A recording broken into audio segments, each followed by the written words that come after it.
അസ്സലാമു അലൈക്കും. എല്ലാവർക്കും പുതിയൊരു വീഡിയോയിലോട്ട് സ്വാഗതം.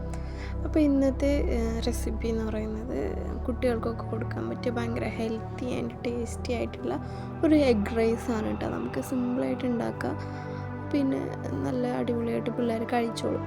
അപ്പം ഞാനിങ്ങനെ നൈറ്റാണ് അധികം ഇങ്ങനെ കൊടുക്കാറ്. പകൽ ഉച്ചയ്ക്ക് ഞാൻ എന്തെങ്കിലും നോർമൽ കറി എന്താണുള്ളത് അത് വെച്ചാണ് കൊടുക്കാറ് കേട്ടോ.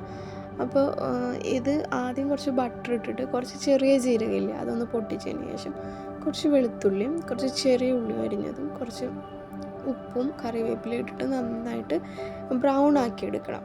ബ്രൗൺ ആക്കി എടുത്തതിന് ശേഷം ഒരു മുട്ട ഇതിലോട്ട് പൊട്ടിച്ചൊഴിക്കുക. എന്നിട്ട് അതൊന്ന് നന്നായിട്ട് ഉടച്ച് ചിക്കിയതിന് ശേഷം കുറച്ച് ചില്ലി ഫ്ലെക്സ് ഒരു എരിവിന് വേണ്ടിയിട്ട് അതും കൂടി ഇട്ട് കൊടുത്ത് കുറച്ച് മഞ്ഞൾപ്പൊടിയും അതും ഇട്ട് കൊടുത്തതിന് ശേഷം ഒന്ന് മിക്സ് ചെയ്തിട്ട് നമുക്ക് പിള്ളേർക്ക് കൊടുക്കാൻ ആവശ്യമുള്ള ചോറ് എത്രയാണോ എടുക്കുന്നത് ആ ഒരു ചോറ് ഇതിലോട്ട് ഇട്ടിട്ട് 1-2 മിനിറ്റ് ഒന്ന് മിക്സ് ചെയ്തിട്ട് ഓഫ് ചെയ്യുക സ്റ്റൗ.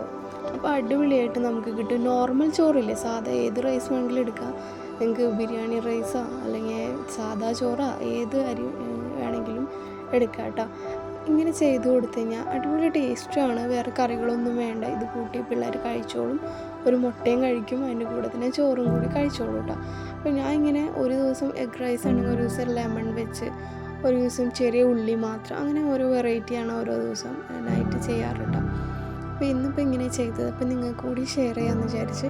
അപ്പോൾ നിങ്ങൾക്ക് പിള്ളേർ ചോറ് കഴിക്കാൻ മടിയുള്ളവരാണ്, മുട്ട കഴിക്കാൻ മടിയുള്ളവരൊക്കെ ആണെന്നുണ്ടെങ്കിൽ ഇങ്ങനെ ചെയ്ത് കൊടുത്തു കഴിഞ്ഞാൽ അവരത് നന്നായിട്ട് കഴിക്കും കേട്ടോ, അവർക്ക് ഇഷ്ടപ്പെടും. അപ്പോൾ എന്തായാലും ഒന്ന് ചെയ്ത് നോക്കിയിട്ട് പറയാം, അടിപൊളി ടേസ്റ്റാണ്. അപ്പോൾ ചെയ്ത് നോക്കാത്തവരുണ്ടെങ്കിൽ ഒന്ന് ചെയ്ത് നോക്കുക.